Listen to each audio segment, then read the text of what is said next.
Hello, and welcome back, ladies and gentlemen, to Beyond the Summer presentation of the Star Ladder I-League China match between KYXY's Thunder Robot Gaming and FTD.B. So, FTD.B actually were able to take Game 1 of this best of 2 off of TRG and are now looking to try to make that not 1 point, but 3, looking for the 2-0 here on their second match here. This is day 3 of Star Ladder, and it's been so far a blast. It's been a lot of interesting games, some dynamic Dota, and a lot of fun to see. We did have some lag here and there. I did restart some things. Hopefully that helps out. But either way, we're going to be hoping for the best while we hop into the second game here.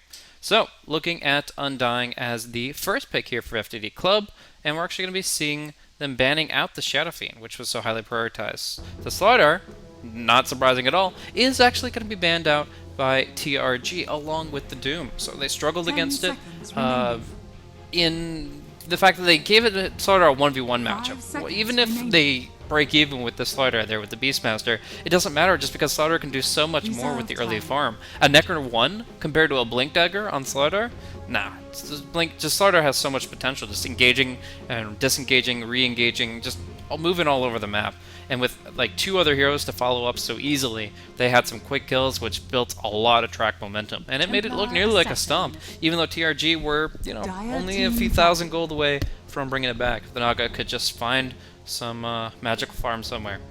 Anyways, we've got ourselves a new game, Undying TA, the opener for FTD Club B, feeling really confident after their previous TA performance. So they're going to try to put TRG out of their comfort zone, keep making those jumps happen, looking for kills, but picking up Undying, answering back with Wind Ranger Earthshaker. I don't know if the TA is going to really thrive in this kind of environment.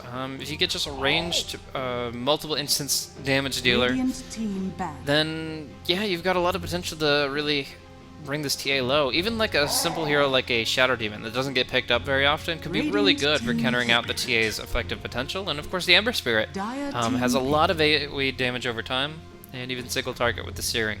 So TA is not going to really be able to rely on Refraction too heavily here, and she's probably going to be needing a better start than even what we saw in Game 1.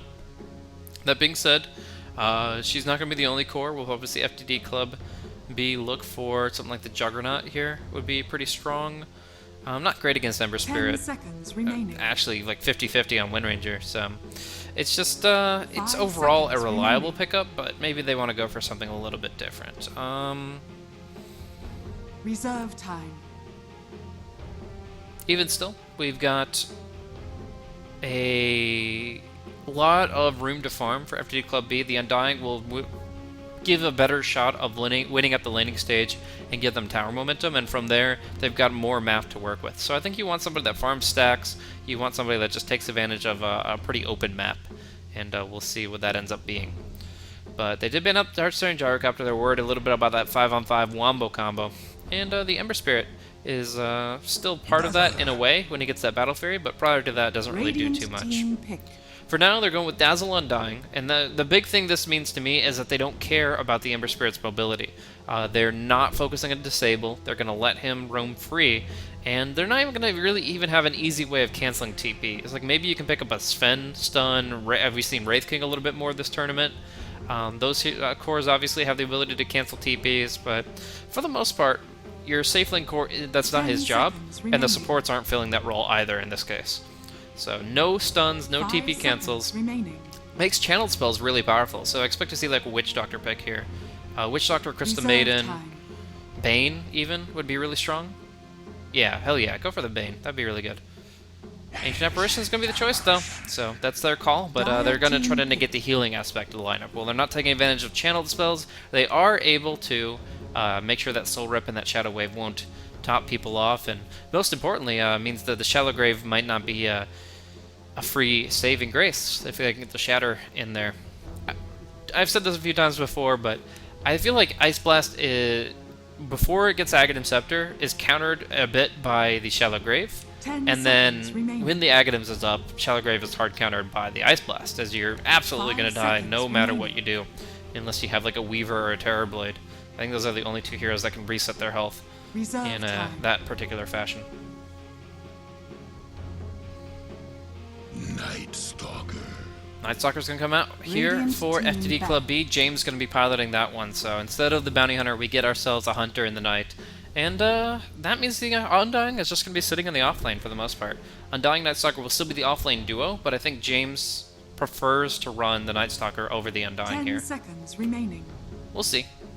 For now, though, they have a really overall good lineup for early aggression. They're going to be able to gank, they're going to be able to push, they're going to be able to just, in general, gain gold momentum. TRG, they're the turtle draft. They're the ones that are going to try to hold the line, use Fissure and Power Shot to clear out creep waves, hold the high ground as long as possible, and build themselves up to a mid to late game stage. So, I think CDEC.Y is happier playing from behind. He just likes to out-carry his opponents, so he's okay for going for greedier and harder carries. But yeah, I think that they have that potential, but last time it just was too much momentum, and they got snowballed over. Clockwork going to be banned out by FTD Club, as they presume TRG are looking for their off-lane pickup here, and there really aren't that many more in the pool, at least not common ones. Is Juggernaut going to be banned out still? Like I said, it's not the best pick.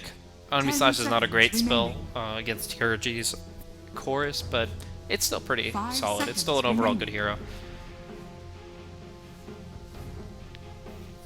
Reserve time. I wonder if you could see something weird in FTD Club's draft, like pick up a Life Stealer or something like that, and find like those infest bombs with the Hunter of the Night running around. You can't really go Armlet against AA though, so that's probably trash. And I'm hoping for days of the more advanced meta. We're seeing a lot of unpicked heroes still. I know it's a lot better than it used to be, where like the same 20 heroes get picked every game. We have like 60, 70 heroes in the competitive pool right now. But, I want to see the carry role and potential specifically getting diversified. And whether that means like some pushing cores. I like Sven. He's definitely very enjoyable to watch.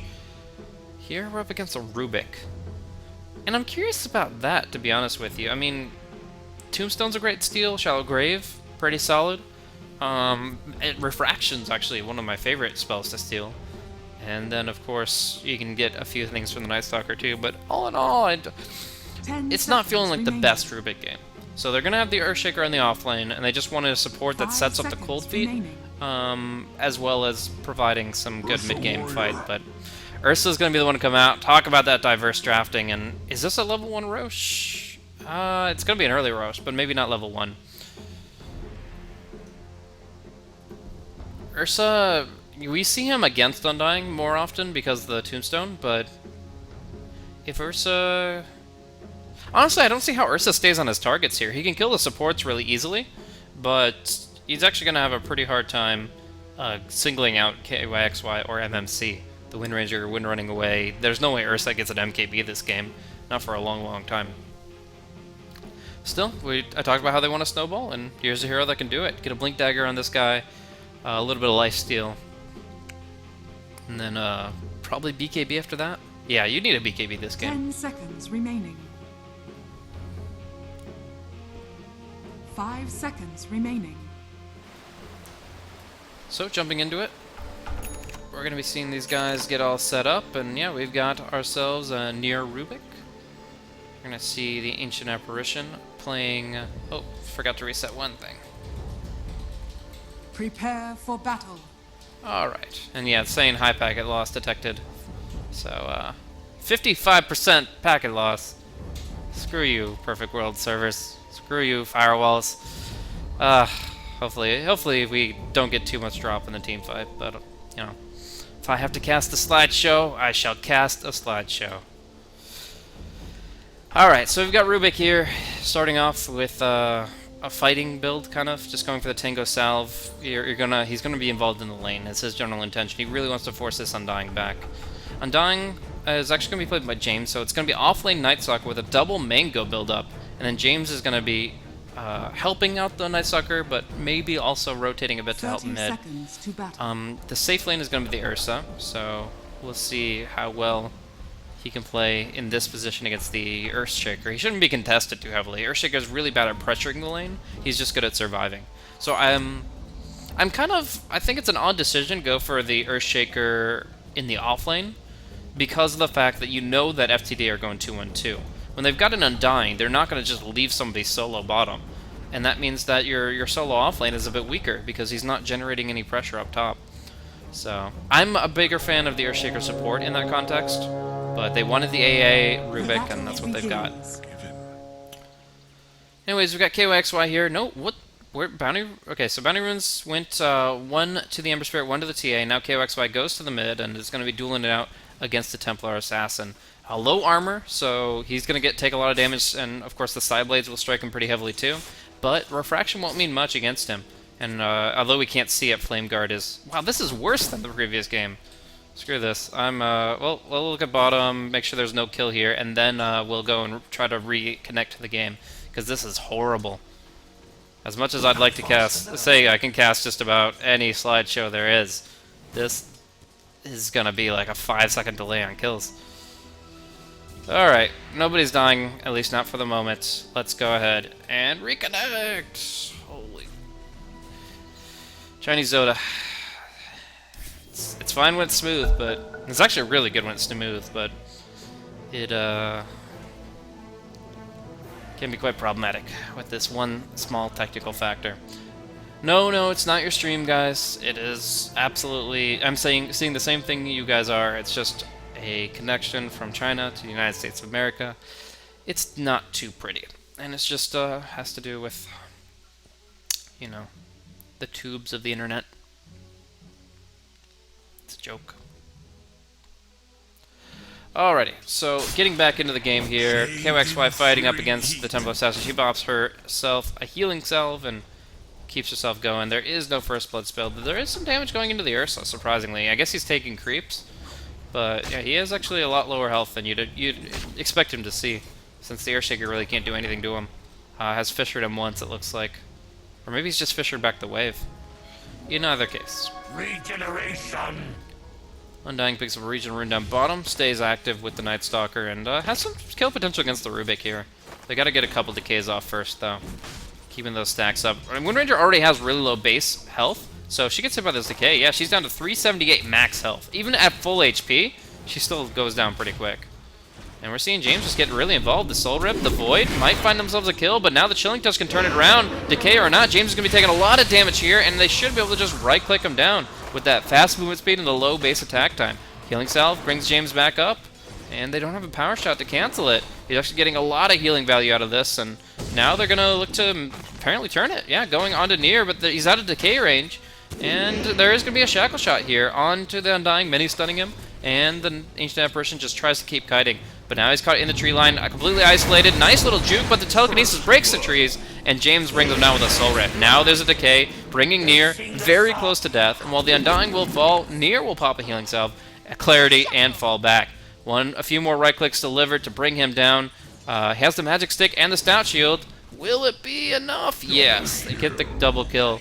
MMC looking really good here. So yeah, a very active lane. The Undying has a lot of kill potential against such low HP heroes, but they just couldn't stick to a target for long enough to actually finish the job on anybody. Finally, they did get the AA, but not at the cost of 2. It's not worth the trade. MMC still 14-5 despite the pressure. Ember Spirit only 10-1 though, up against the TA's 18-9. He's gonna have to start really using this Flame Guard more actively and really just get up there up against the TA. His bottle's only coming out now. This is a really significant CS disadvantage for KYXY, and we're actually going to be seeing Earthshaker rotate in, gets the Fissure out here, looking for the Aftershock stun too, and that is going to be a kill. Very close call as the Melt Strike brings Ember Spirit to -4 armor, but yes, it is going to be the successful rotation for TRG, putting themselves at 3-1. Dire's middle tower is under attack. Come on, Dota. Let's, we can do this. We can't do this. Holy... Oh my gosh. This is actually awful. I don't really know what to tell you guys. This is Completely out of my control and very, very frustrating. Probably for me more than anybody else, but I do apologize to you guys. Poison touch, right clicks. Earthshaker's gonna take like at least 6 hits here, and that should be the death if he doesn't get a good aftershock stun when he runs away. Ursa has boots, he has boots too. That's 360 equal MS, but no Earthshock actually. So maybe it's not as clear a kill. He's gonna run to the back to the lane, and Ursa's gonna go back to the creep wave. Yeah, with Earthshock, you maybe have a kill there, but without Earthshock, he only gets a couple of hits on the back, and he's actually gonna get a bottle out to himself early. The Chinese actually go for this bottle into Blink build, and I think it's really cost effective. The Earthshaker then tries to rotate to help out mid, but the Ember Spirit gets actually destroyed by the TA in no time at all. She's maxing meld over refraction, so she has a very surprising amount of burst damage with that first hit, and TRG underestimates it.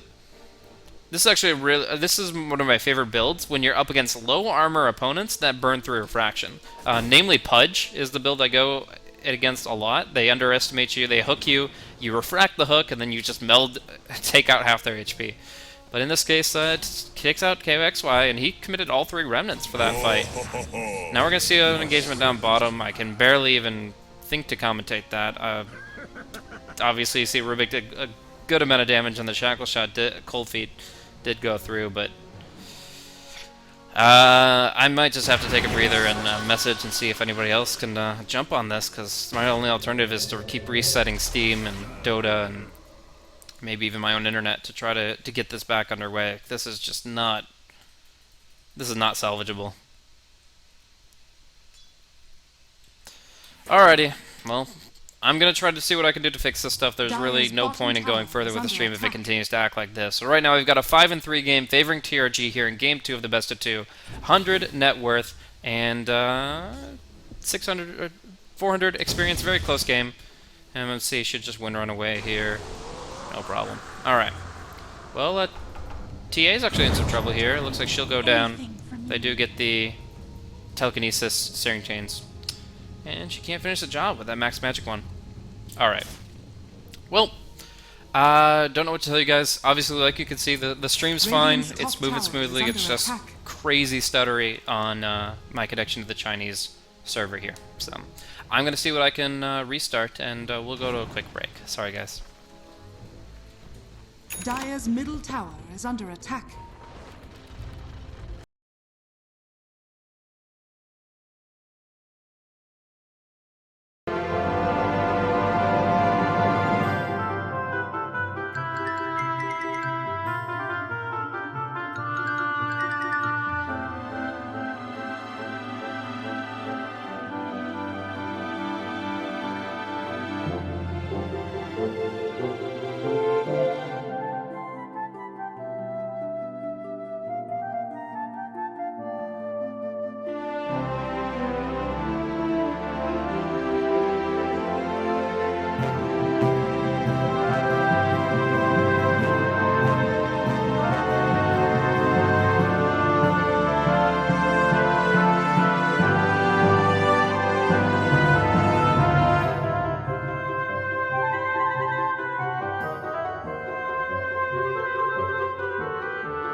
Hello and welcome back, ladies and gentlemen. We've got ourselves a game on our hands. Earthshaker's gonna go for the Fisher. Ursa's caught inside the pit, gonna go for the Roshan play. Gets 6 Furious Swipes out, enrages, and gets the lifesteal to bring that Roshan down. The Ice Blast just a little bit too late. It will help shatter this Templar Assassin as MMC goes for the Focus Fire, but now KXY in an awkward position. One remnant up, one coming back up, and he's going to try to stick around in the fight as long as possible. We've got ourselves here, the Ursa pursuing on the A, no problem at all, walks right through those cold feet, shakes them off, and he is now feeling frisky, looking for KY.X.Y. Do I have no game sound now? Okay, well at least it's not lagging. KY.X.Y makes his jump, he's had this remnant all along. It was a surprise to them, but the sneaky remnant now setting up a... Oh! Overpowered Ursa! Oh my gosh, it's an overpowered Rubik! He absolutely could have wrecked the Ursa there with the fastest attacking Rubik you've ever seen, but no. Okay, where are my game sounds? Please. There we go. Alright, that was actually... that was a technical problem for me. Most of this has been out of my control, but that one I could fix. Game sounds back. Game is back, less lag than ever. I'm happy about that. It looks like we missed some action, but now we get to see it all. In crystal clear. Dota 2 feet. Alright, we're going to see Night Stalker get caught a little bit here. The telekinesis, though, you have to be more patient with those steering chains. And, although TK connects, they can't bring him down. And Night Stalker's going to be going for this Midas very early on. You can look at the Ancient Apparition doing pretty much the same, but Night Stalker's going to get it a lot faster. This was the offlaner compared to the 4-position support, but it is still quite intense that the Night Stalker can get this much momentum in this game.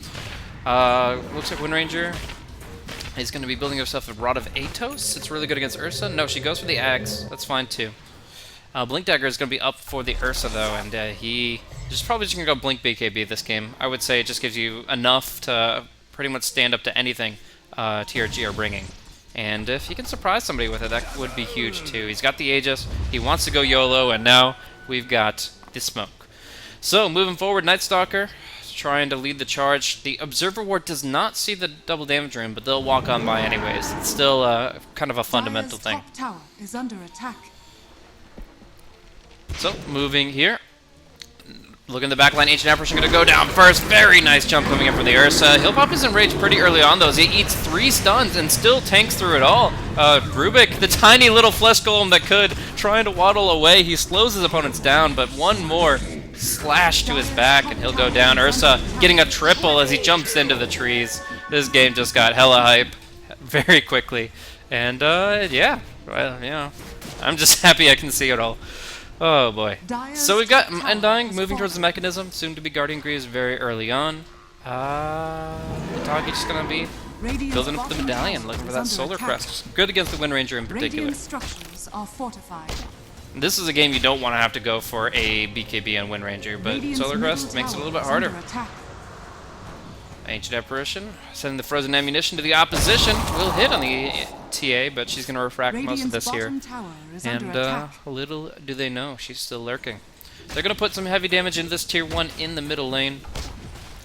But still to die, possibly coming out here. No, Ursa, he's got the Aegis, he's manning up. Just walking right on top of him, gets the slow, and he's going to get a few right clicks here. But going to get caught by the Fisher, and now the Shackle Shot coming out onto Hidagi. Respawn coming in for the Ursa, but wow, does it go down quick. Before he can even cast the ultimate, he loses half his health, but shrugging that off, he kills off the Earthshaker, but shatters the ultimate of the Ancient Apparition. The tower will fall here. It's going to be last hit by the Undying for Dire. Down bottom, a very aggressive position from KY.X.Y, but he's got the quick fingers. He'll take one shot and then back it off. Alrighty. Dire's structures are fortified. Midas going to be coming out. Great time for the Night Stalker. He's suddenly going to be not only level 11, but rapidly approaching 16. We got the tower tombstone under tower near. Did he steal it? No, still sitting on decay. Speaking of, he could steal that strength right back from James, but right now they just want to get away from the zombies.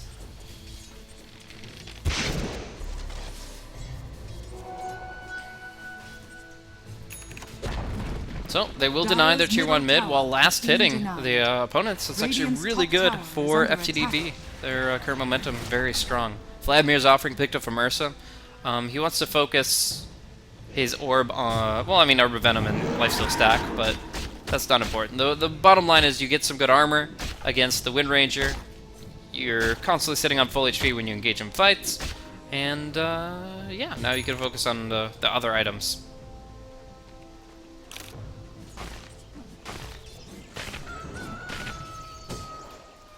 I feel like A is really good. Just gotta hit Ursa with the Ice Blast every single fight if he's gonna be able to kind of keep him at bay.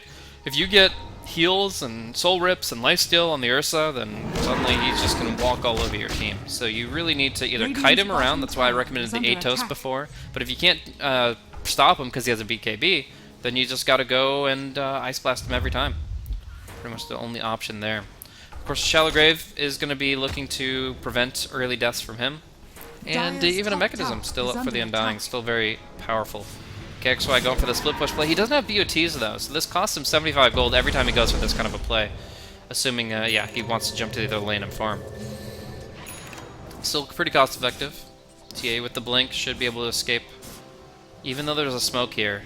Oh, well, they get the Fisher coming out. She wasn't refracted, so she won't be able to blink, and she's actually just going to be going down. Ursa's going to try to get some vengeance for her, though, moving in with the Enrage, but he is now 1v4, trying to bait them into his allies as the Tombstone and the Flesh Clone can come out on the back line and really hit this flank. Ursa will take half his life in damage, but he gets mech back up, and they're just going to clear him out. A great flank coming in from FTD.B, and I feel like TRG just walked right into it. They lose KXY as well, and now the zombies slowly meandering to their opponents.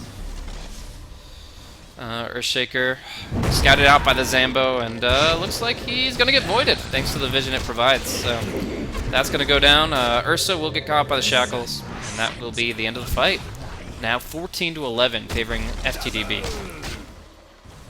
Radiant's bottom tower is under attack. Glad I disconnected for the boring part of the game. That's what I gotta say. Let's get this action rolling. We got Aghanim Scepter up on MMC. We've got Urn of Shadows soon to be picked up on Nier. And they really need every little bit of health they can to survive the onslaught of FTD.B. They are racking up the kills, and they seem to have no intention of stopping. Next Roshan is pretty much the only thing that's gonna draw their attention away from their opponents, especially if we see another DD rune for the TA. This is like second at least, maybe third this game. And look at the wards! I mean, this is painting the exact picture that FTD.B want to just start completely decimating their opponents. Don't even give them a chance to stand back up on their feet. We'll see Nier get a nice little sentry out here, and that will, the Obs is placed under sentry, and that is gonna at least free up a little bit of that information, but they only get traps for their other sentry. They're not gonna catch this one here. Ursa blinking in soon, but KXY should just be able to walk away. Ursa can go for two items next, BKB or Hex. KXY jumping out. But it looks a little bit dangerous. But yeah, Everspear's going to go Manta, which will break him out of the Crippling Fear. But if you go for a Hex on the Ursa, you can actually just straight up kill him every time you see him. Unless he has backup. And that makes Force Staff a much more valuable item for TRG in turn. So I would say Blink over Force for Rubik if he's not just rushing a Ghost Scepter next. Alrighty. So we've got Midas's galore, just the Night Stalker and the AA, but that's still a lot more than you see in an average Dota 2 game, and that means we're going to see a very fast Aghanims for Mr. Night Stalker. Had a great Slardar game, now is having a very high net worth Night Stalker game, and soon he's just going to start dominating the map. Aga Gem Night Stalker. No real answer to it right now, but we will see Windranger just poke down that tier 1 bottom before they can really retaliate.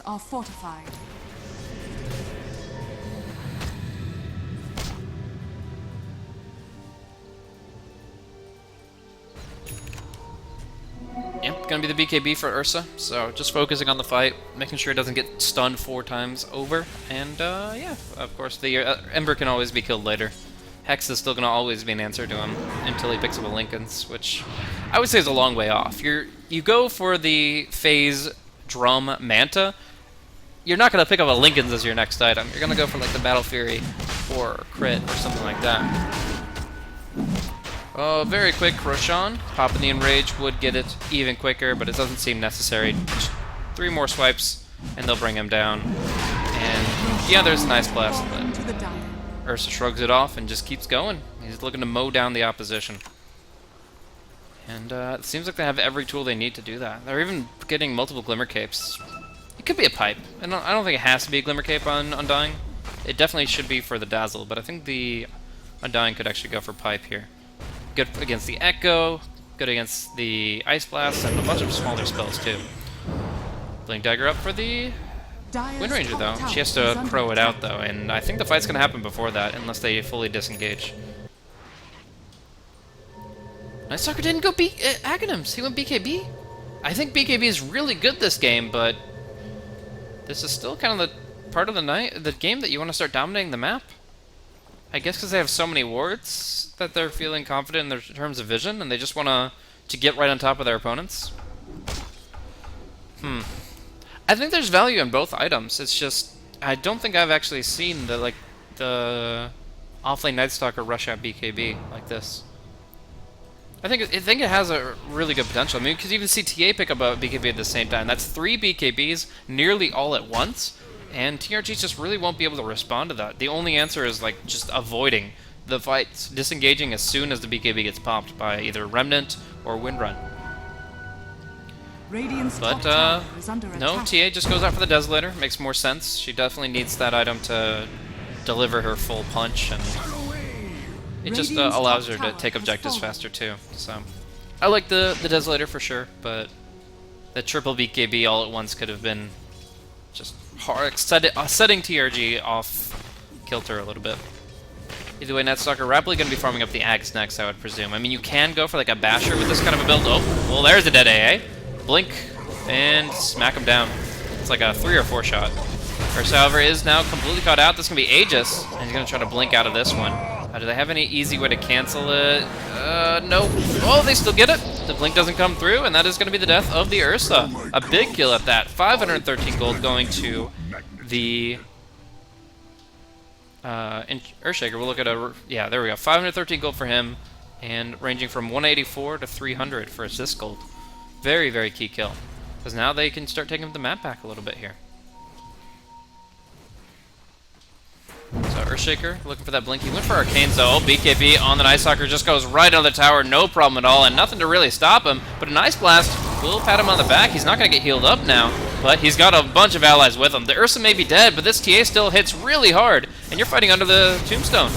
This is going to get harder and harder to engage upon, but MMC finds the angle and is going to be able to get that Shackle Shot out. Now Shallow Grave and the Soul Rep keeps the Undying kicking, and they'll Glimmer him away. And then frontline Earthshaker gets cleaned up by the TA, and we're going to be looking at the Ancient Apparition slowly walking back to base. Please don't hurt me. No, the Meld Strike. Triple kill. Mr. Ice Cream Cone is turned to slush. Oh boy, this has actually become disastrous all of a sudden for TRG. I mean, already losing game 1 in a very convincing fashion, but now game 2 is just turning into another roundhouse stomp. I mean, I know you have to kind of try to take those fights when the Ursa's not there, but they clearly were ready to fight. The Ice Blast only hit on a BKB on a Night Stalker. It just wasn't enough. And one good Shallow Grave, and they're still kicking. Now we're going to see a rotation up top. Blink most likely leading the charge. Glimmer could allow them to get closer and closer, but again, without an Abyssal Blade, without a Hex, you're not going to find CDEC.Y. It's 3 hits on him, and that's not bad, but it's not a kill. Oh, another Ice Blast coming out. Pretty solid from the AA, but obviously he doesn't have the Aghanims either. And it might not even be going for it next. Cloak? You don't just pick up a casual Cloak here. Not against this team. You're actually looking to Glimmer. Which I feel is pretty well countered by the Aghanim's Gem. Like, they're not relying on their magical damage, they're relying on physical damage. Why does he have a Cloak? This actually makes no sense to me. Like, I try to justify a lot of things in Dota, but the Cloak has almost no value here at all. The magical damage isn't what's killing him. The Glimmer Cape is going to be countered by a Gem in, I would say, well, let's check the core here. Yeah, I would say about 7 or 8 minutes. By the time he has the Glimmer Cape, the Gem is going to be on the field in the Night Stalker's hands, and then Glimmer doesn't mean much. I don't know. I just don't know. We're going to see KOXO take some hits. He's got that Manta up, so it's still impossible to kill him. But is he getting enough farm to make that fact worth it? Right now, KOXY is at 9,700 net worth, tied with the Wind Ranger, who just doesn't farm as fast. And, yeah, overall CS is still good for KOXY, but, oh, the gem comes out from the Undying. As long as he hangs on to this, as long as they grave the gem and do whatever they can to keep it in their Dire's hands, they're really just limiting the potential of TRG moving forward. They're not going to be able to get wards out. They're not going to be able to use Invis to their advantage. It's just a really hard game now. Ursa going in, KOXY trying to bait it. Does go for a little bit of a Manta play in the Searing Chains. Now popping the Invis rune. And staying on top of the Ursa. He's going to try to go for a blink back, and it looks like he'll succeed, but Dazzle's already out of it. Oh, Rubik going to be destroyed. BKB pop by the Ursa, but the Windrunner is going to keep her distance. So it's a 1-for-1 right now. BKB charge as well, but FTD.B want to do a little bit more than that. They have the ward vision. They know exactly the path to take to find their quarry, but they'll have to run them down. And there's going to be a couple spells thrown out at the Ursa. Still, he'll take the Ancient Apparition. MMC blinking back here. Crippled up. I think he can still juke long enough to get another blink out, but he doesn't have a TP scroll, so has to be careful. And this is where the Aghanims effect of the Night Stalker would be huge. Like, you would absolutely be able to run him down thanks to the clear vision at 1800. But in this case, he just doesn't see him around the corners and misses a kill. Still, though, he'll have that Ags pretty soon. They already have the gem and the Undying, and they're looking to just take the mid lane.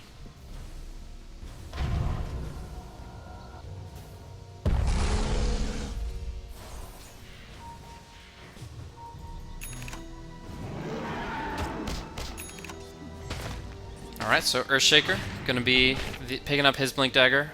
It was about time, honestly. The offlane Shakers in China, when they just go bottle into Blink, you see it like 14-15 minutes in. This guy went Arcanes and died 6 times, and they might not even have the initiation here. They'll break the smoke, and it actually could still be in the hands of the Dire, but they'll blink back just to make sure they're not walking into too much trouble.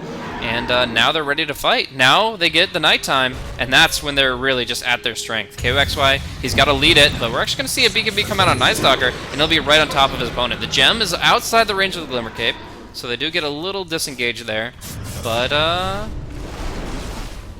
otherwise really not a really big engagement from anybody. The Night Stalker wastes his BKB.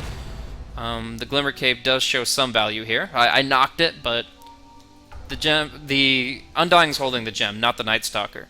And what that means is that the Undying, who's always going to be much further back, is not always going to have that detection. Once they give the gem over to the Night Stalker, though, I feel that's a different story.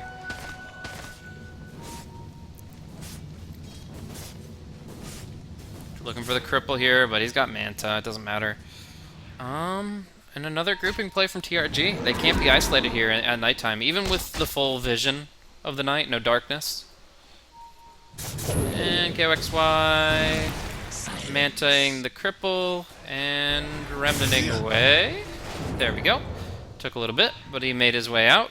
He just kind of wanted to make sure that anybody that was in this area followed him that way, instead of looking for remnants, I would presume. Other than that, he's creating space and buying time for his allies to push top.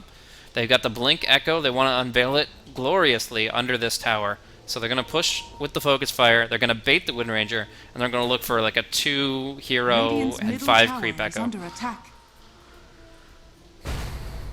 But we'll see if they can get those comeback kills. They really need it at this point, but James coming in the flank. Oh, the gem. This could be a huge pickup if they find James first, but TRG glimmered up. That's going to be the Ursa. Pops the BKB. They echo him, but it doesn't matter. He's already killed the Earthshaker, and the Ice Blast comes through.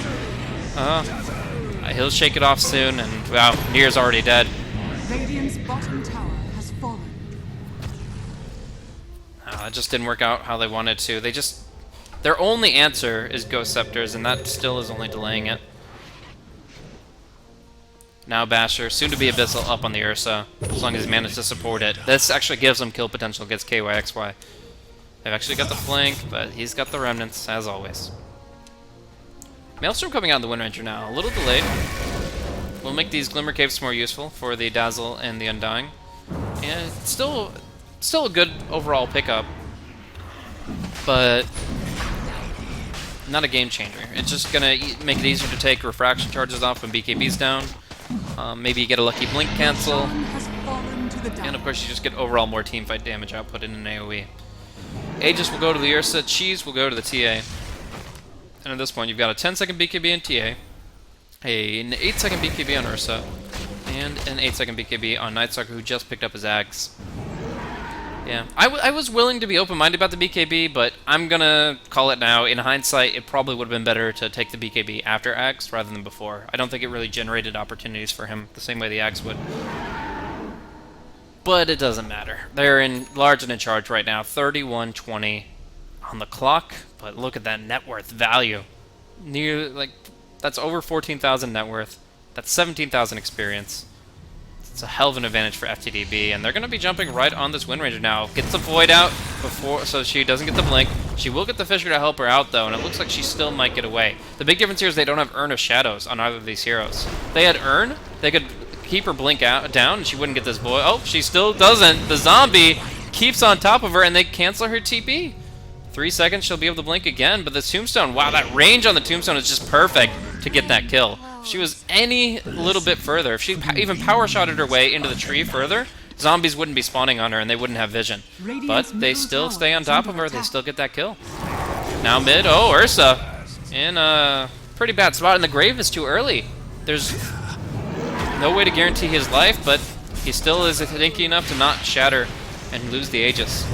Not yet anyways, we'll see the Ursa drop down now. But the TA's come in to reinforce his second life. Ember Spirit needs to jump out quickly here. He's already lost a third of his health. And the Ursa Bear, he wants some blood. BKB from TA was a little bit awkward, though. I gotta say, if there's one thing that FTD.B can work on, it's their BKB usage. It seems very, very preemptive. And I mean, sometimes it's better to activate that item sooner rather than later, but I feel like it's been too early too many times. And now actually Ursa's going to pop the Enrage, try to go on an easy target, but with the Ghost Scepter and everybody walking away, there isn't an easy target, and he's going to have to probably wait for 20 seconds here. Wait for the Enrage to come back up, otherwise it might not be an easy pick, though the Rubik is lacking Ghost Scepter now. Oh, Meld dodging the Meld Strike from near, that's actually very clever. Radiant structures are fortified. So, will they turn the Cheese over to Ursa's curiosity as well? They've got Cheese on TA, Ursa's got the inventory slot. But we're going to see a two-man shackle onto the two core heroes. Ursa taking a lot of damage, and there's an Echo Slam on the back line. Templar Assassin goes down, and Ursa gets graved up, but there's an Ice Blast to guarantee his death. He'll delay it, but he will fall, and the Damsel with him, not even claiming this tower. Oh, looking for one more. CDEC.Y got a double kill out of that, but the Undying and the Night Stalker disengaged. And that's the fight they're looking for. One glorious Miracle Shackle. And while I would love to pump up MMC and say that was him, he led of heaven the hell out of that one, it was kind of the Ursa and the TA's positioning. They just stood like in a perfect line right down the middle lane. And it probably was one of the easier shackles, but still of such critical import. Battle Fury suddenly up for the Ember Spirit, able to really start making things happen offensively, able to hold his high ground, able to push out creep waves, able to do his thing. And now he can work towards Lincoln's, which would cancel out the inevitable Abyssal Blade. Illusion. So, really nice jump there. And, you know, when the Ancient Apparition does start working towards his Aghanims, then we're going to be seeing some Ursas that struggle to survive. Now the Aghanims is up for the Night Stalker, but it just hit daytime. Not really going to be able to take much advantage of him. In fact, he could lose his gem if he's not careful. Up top, though, CDEC.Y doing his thing. The two enemy carries. He does get bashed. Oh, the RNG bash. He had to know it was a possibility. He had to know that Basher was there, but he was just hoping that it wouldn't be the first hit. And, if we look back on a lot of the exchanges Ember has had with the TA and the Ursa, he always gets hit once and then he backs out. So I think that might just be a playstyle issue, where he always lets himself get hit once, and in that case you can't afford that kind of an error. We're going to see the chain stun, even without the shackle latching. That's a dead Night Stalker, and much more importantly, a dead gem. Now 9 minutes, I believe, have elapsed. No, it's 8.5 minutes, so gem up in 24. Radiant's middle tower Which will sync up pretty nicely with the nighttime as the Night Stalker respawns. The tier 2 tower dies in mid. Ursa very close to his Abyssal Blade. I think he does want to buy out for it. And we'll see the tower on top fall as well. Though Earthshaker will try as he might to enchant his totems and rock the bot lane. Alright, 10,000 net worth favoring FTD.B. Experience, not as significant, but still about 12 or 13k. They've been 5-manning decent a bit, but it's kind of their job at this point. They're not really intending to spread the map and extend the game. They just want to close it out as quickly as possible, and that's all about tower momentum. BOT's up on TA, so she can spread the map a little bit more now and farm up her next big thing, but that's the big pickup. Big ticket item, Abyssal Blade, complete on the Ursa, and that's a guaranteed bash and then some on a hero like Ember Spirit. Oh, whoa, I just looked down in the corner. I saw the Ursa here, I saw the Wind Ranger there, and then I glance out somewhere else, and while I'm looking at Abyssal, I see a go off gold, and I'm like, holy shit, what is happening? No, he finds the Wind Ranger before she wind runs, and she's gone in the blink of an eye. So, that's the way to unveil the item. And he looks to be going Hex next, so he's going to have both. Then he can go Refresher and have like 4 single target hard disables. That'd be really fun.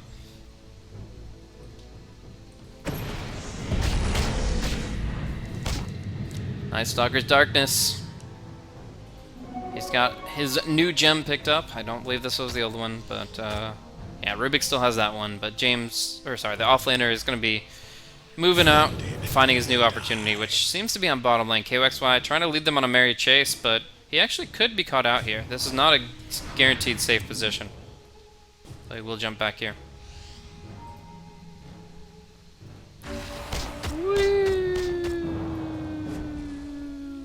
It's the 4th of July, guys. Alright, so we've got Night Stalker picking up the plate mail. I think it's AC. Makes the most sense here. Yeah, this KXY needs a Linken's at all costs. I mean, the Lotus Orb isn't too bad, because then the Ursa stuns himself. But you're probably still going to be killed off by somebody else in that time frame. You also, you know, you have to activate Lotus. It's not as reactive as Linken's is.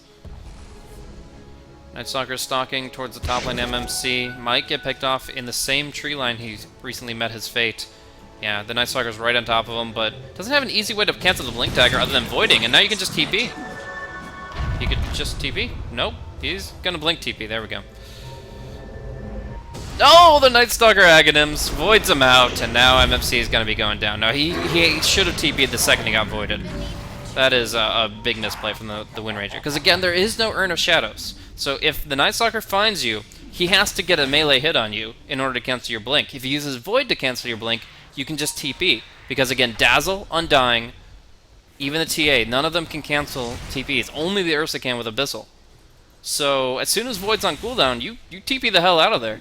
In this case, the Wind Ranger tries to go for some distance play, and that's just not going to suffice.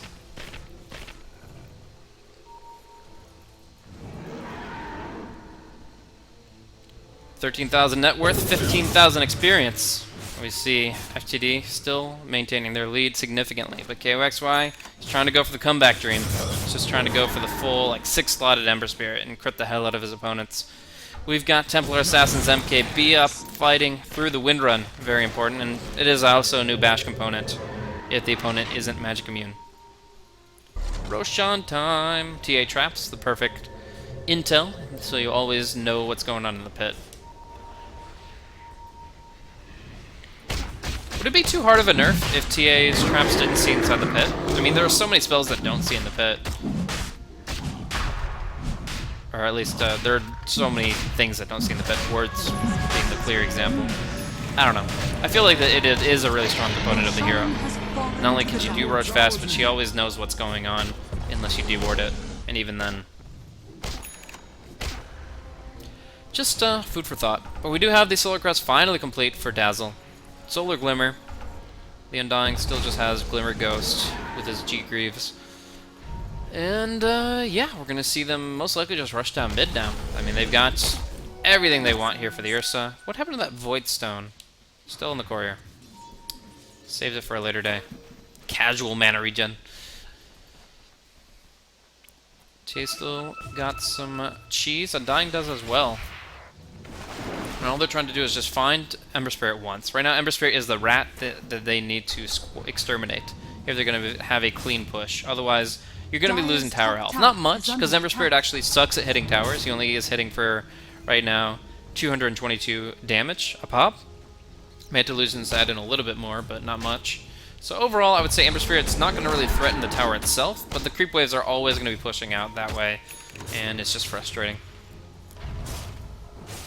You want your push to be clean, you don't want to trade anything for it, especially not when you're this far ahead. Templar Assassin trying to meld bait. Is he going to be out of the gem range, though? It looks like Nier won't be able to find him. And TA just blinks away, melts again. They know about it this time, though, and they're going to just stay on top of him. She pops the BKB, but her team is closing in quickly. And it's only going to be a trap steal from Rubik. Not the best thing to fight with. But we're going to see Ancient Apparition glimmering as well, and this might be enough. The gem is not close enough, and Ancient Apparition gets his distance, but TA finds him out and three-shots him. So, as it stands right now, we've got a dead Ancient Apparition for 45 seconds. All the waves pushed out as much as they need to be, other than bottom. CDEC.Y will make sure that this tier 2 is going down soon, but I think that FTD.B focus on the greater objective, and that's obviously the tier 2, or tier 3 and the racks. Ursa doesn't have that much mana to work with. If he blinks in, he can only really Abyssal, but he's going to get that Abyssal onto that Rubik and kill him off quickly. So now there's no lift, and there's no more TA traps. Oh, double shackle again coming out. The Ursa already uses Enrage. There is going to be a Dazzle Shallow Grave coming out if necessary, but they need the Ice Blast to really secure a kill opportunity. Otherwise, you just Soul Rip, you Shadow Wave, you heal him up. Could even just hand him the cheese and keep going. I mean, they have 2 cheese, right? Like, Undying should just give it to him, honestly. He needs mana, too. But as it stands right now, the Ice Blast will come through. Ursa going in, getting the bash onto the Ember Spirit, but with a nice little fissure. Ember Spirit makes his way back, just narrowly, and will get the Glimmer Cave just in case he needs to disjoint and auto-attack. Alright, so the racks are the target now. Melee seems to be their goal. A bit more ambitious on the range, but still very possible in this situation. The Shock Shot comes through, but TA blinks in to help him out and can pierce through the Wind Run with that MKB. She's on target, but she's also running out of BKB soon, and there's going to be the Echo Slam. They need more stuns, though, as they lose the Earthshaker immediately and only get the Crippling Fear from the Night Stalker stolen. Ursa here, just large and in charge, but now out of BKB and getting lifted up, caught inside the Change Healer and Rage, and go once again on the Rubik and Abyssal him down. Oh, that's a brutal pickup there. So, they did actually end up hanging onto the cheese for now, and they actually are able to close out on the Ember Spirit, but he's kind of doing that intentionally so he can buy back into the game. They don't want to be a lane of racks down, but now they have no choice. If they go out any further, they're just going to get crushed outside their base. Mana or issues or not, FTD.B are just so strong right now. And what the hell are you doing? This Night Stalker has night vision and it just hit 44. You can't walk into the clear vision of the Night Stalker and not expect to die. That's just the bottom line here. The Hex complete from the enemy's shop, it looks like, or no, it's on the courier still. But even still, it's the GG. It is the death of TRG, the Thunder Robot Gaming, the best name of all time for a team. But it's not going to give them any bonus points here. They're going to be getting 2-0'd by FTD.B, setting up FTD.B with 3 points here. Again, the previous play day yesterday, FTD.B went 0-2 against the Wings Gaming, so being able to 2-0 TRG here really puts them in a better position to contest the top 2 slots here in the group stage for Star Ladder I-League China. That was really fun after we got back in and solved all our connectivity issues. Once again, sorry about the stuff with Perfect World servers and Chinese firewalls. I'll try to be starting Steam a little bit sooner, because that obviously helped quite a bit. But, you know, it's just essentially finding a new route to these servers, and we found a good one. But yeah, so we're going to be looking at our next matchup shortly here. It is going to be VG.P, VG Potential, versus EHOME.L, which can't be the real EHOME, because they're obviously in Frankfurt. So, yeah, we'll see what they're up to, but EHOME.L, one of the two B teams of EHOME. You got EHOME Kings and EHOME.L, which we'll know what that stands for when we jump into it in just a few minutes here. We're only 20 minutes ahead of schedule, so we got a brief little break, some music, some ads, but we'll come back with some more amazing Dota 2. Thanks once again for tuning in. It's been a pleasure to broadcast on behalf of Beyond the Summit here for you guys, and I'm glad that things are working out once again. It was a pretty fun game, seeing that Ursa is just mall stuff, and maybe we'll get something similar to that in our next series. Well, that's going to be in 20 minutes. Once again, I am Blaze. If you enjoyed the commentary, follow me at BlazeCasting on Twitter, and we'll see you guys a little bit later for the next match. Exciting battles of the best teams.